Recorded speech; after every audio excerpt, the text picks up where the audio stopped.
is one of the people that he was thinking about. Governor, how do you respond to the president's unification message of calling you and other governors a Neanderthal? Two things, Brian. First, it obviously is not the type of thing that a president should be saying. But second, he kind of said it on the worst day he could have, because the same day he said that, in Texas, the Biden administration was releasing illegal immigrants into our communities who had COVID. The Biden administration was spreading COVID in South Texas yesterday because of their lack of constraint of testing and quarantining people who'd come across the border illegally. The Biden administration was exposing Texans to COVID. That is Neanderthal-type approach to dealing with the COVID situation. But more importantly, Brian, is this.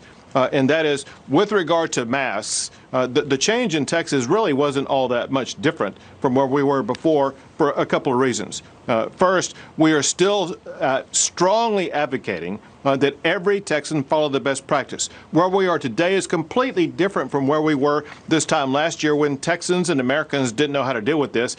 For an entire year, Texans have learned the best practice, and that is to wear a mask, and we still strongly recommend that people do wear a mask. But Brian, know this, that I know you folks know, and that is, when we saw the spikes in cases after Christmas and New Year's, we saw that most of those spikes, they didn't occur in businesses or in schools or in other locations like that, like retail centers. Most of those transmissions occurred in the home setting, where people were not wearing a mask in the first place. And so the mask requirement being eliminated isn't going to make that big of a change in the state of Texas.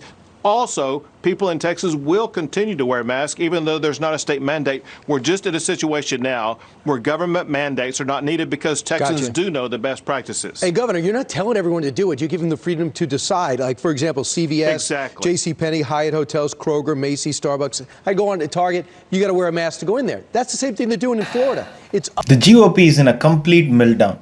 Texas Governor Greg Abbott is still reeling from the Neanderthal thinking rebuke from President Joe Biden. It must have hurt his ego so badly that Biden dragged him all the way back to the Ice Age for lifting mask mandates in Texas. The governor is blaming the president for spreading COVID in the state of Texas. Is there anyone who has gone beyond high school will be ready to buy into that? It was a cheap shot that landed so badly on Greg Abbott's head as soon as he uttered those words. He believes blaming immigrants for COVID is a great strategy to deploy. Then he goes on to say that the changes he made in Texas is not all that much. Strongly recommending people to wear a mask is good enough, says the governor.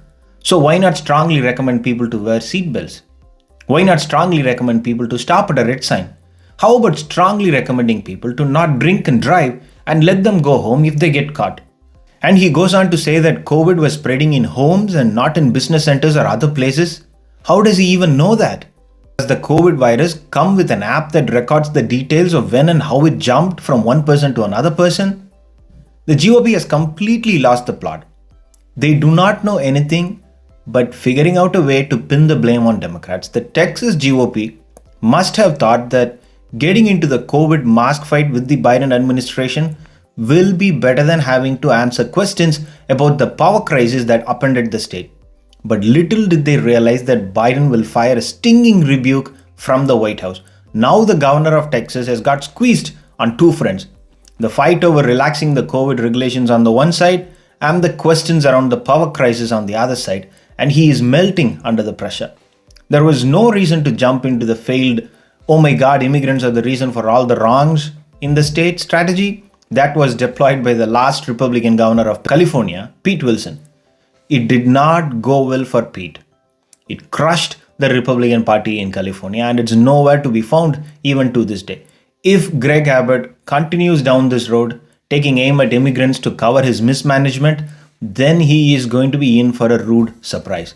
And for the interviewer who started off his line of question with Biden's call for bipartisanship, sorry man, bipartisanship does not mean that the president has to sit quietly and be silent when GOP governors resort to behaving like Neanderthals. This is not Ice Age, no matter how much some people want it to be. Thanks for watching. If you like it, please subscribe.